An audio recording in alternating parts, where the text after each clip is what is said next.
Hi, Happy New Year 2020. Can you believe it? Happy New Year from Ann and Rachel at No Sewing and Tea Quilted. I have a few tips for you going into the new year. I just removed an old label from our Scrappy Happy Wave quilt. I washed it and look how red the fabric became. Even though I had used lots of die catchers in the wash, I had used Printed Treasures to make this label, and this acted like a die catcher too. It picked up color from the quilt. Even though I'd used lots of die catchers in the wash, the label also picked up that die. This is a recent one that I just came out of my laundry. These die catchers are great when you do mixed laundry. Just toss one of these in and it picks up the color, which is fantastic. But I did not want it to come to my label, so I'm in the process of making a new label. Printed Treasures is a great fast label to do. The sheets are already on a stabilizer to run through your printer, and you just print it just from your computer like a piece of paper. You don't have to reverse or anything, but it's fine if you're not going to wash your quilt. But if you put so much work into your quilt and you may wash it in the future, I do not recommend using this. So because I will wash this quilt again in the future, I am not going to make another label with Printed Treasures. I will use instead this t-shirt transfer material. T-shirt transfer material needs to be a mirror image, and I'll take you to my computer now and show you how to do that. So we've arranged our new label on my computer and centered it, and now what we're going to do is go to print, command print. Now your computer may work a little differently than mine, but to find a mirror image on this, I go to copies and pages right up here, copies and pages, and then go down to layout. And then you look for this thing down here. You go down to flip horizontally. Click that, and now you can print it. Now I'm going to put my paper in here. This is the transfer paper, and what you do is I take all the paper out of my printer tray because it often doesn't want to pick up this heavier piece of paper. And then I put that right side down.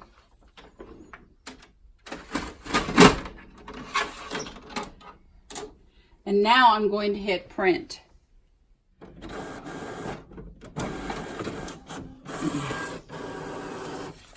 And now you see it came out with the mirror image. It's upside down. And so I'm going to let this dry for a few minutes. Then I'll go over to the ironing board and put it on my fabric, transfer it to my fabric. You use this t-shirt transfer. It's not exactly like a piece of plastic or something. So when I put this on iron it to my fabric, I like to remove as much of the excess paper around the printing. So I just leave a little space around each printed piece. I square it up here and just remove this excess paper. You don't want to use that whole piece of paper. So the nice thing about this transfer fabric, fabric transfers, is you can put your artwork on on light colors. They also have one for dark t-shirts, but I'm just going to put this on here, and you use I have my iron on hot on a flat surface. My ironing board is pretty hard. I just have a thin layer of batting and some muslin. So I'm going to put that down there and just hover over it, maybe like 15 seconds or something like that. I don't want to smudge the print, so I mostly go up and down and make sure that it's attached. My iron is on hot. And then I let it cool, remove this away from the ironing board, and then let it cool for a bit. All right, I tried to peel it here and it wasn't all coming off, so I'm going to iron it again. Just make sure that all the perimeter is sealed down.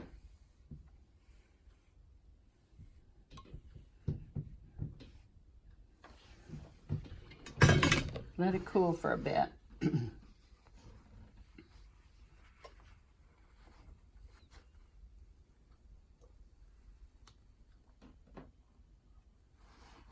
And now I can pull it off. So I had to make sure all the edges were sealed so it could come off. Oops. So it's a little sticky there yet. I could heat that up and pull that off too. Let's see, I'll just put this down.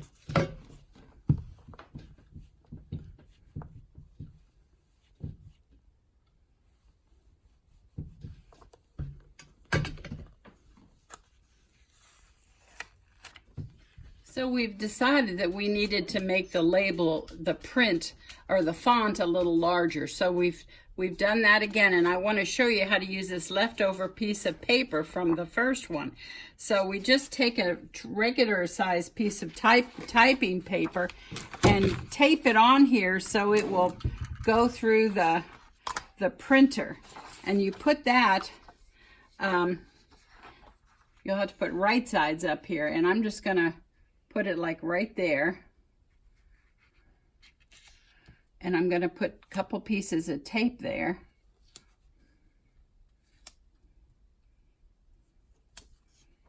So now we're going to bring it down from the top because we don't have this taped right at the top. So we just want a little more space up here. So we put our cursor there and just hit return. So now it's down far enough. Now we're going to put this piece of paper into the printer again. Right side down. So we've increased our font. Now we're going to go to Command Print again. And we're going to go to Copies and Pages. Go down to Layout. And then we're going to flip horizontally. And say print again, cross our fingers.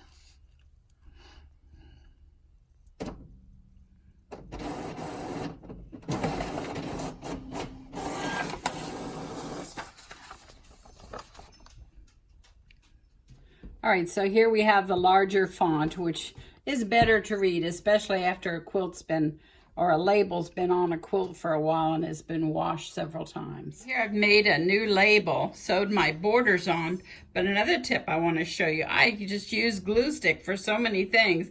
I had folded and creased this with the iron, but it's so springy. But if you use some glue stick,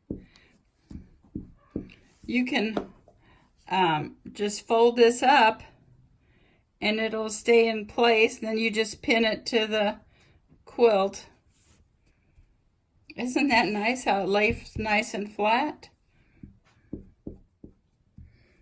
And you could even make these edges square by just scooting it in a little bit and holding it down with a glue stick. I can take this to my ironing board and press it a little bit, and then it's ready to pin onto my quilt. This is the old label that I removed. You can see how much red it picked up from the back of the quilt when it was washed.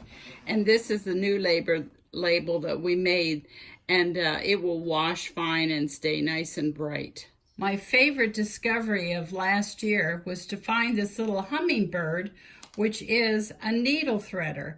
I have low vision, and it's getting harder and harder for me to thread the eye of a needle. I was always so embarrassed to ask one of my friends to thread my needle every time. So I'm so thrilled with this needle threader. The stiff little beak has a little hook on the end, and because it's stiff and it doesn't bend, I can just go up there to the eye and put it on there. You just let your needle hang there, and then I take my thread and slip it into that hook. I just go like that until it's caught on that little hook, and then I pull my needle through. Anyway, I'm so thrilled with my discovery of this little sweet hummingbird. All right, I have just recently changed my blade on my rotary cutter with the magic button attached, and it's very easy to replace your blade with the magic button without disturbing the magic button because it all comes off from the back side. But anyway, you can go to our link below and see how we changed the blade. Thank you for watching. We hope you enjoyed our tips for the new year, and join us next time where we're starting to build the side units for our Bird of Paradise quilt.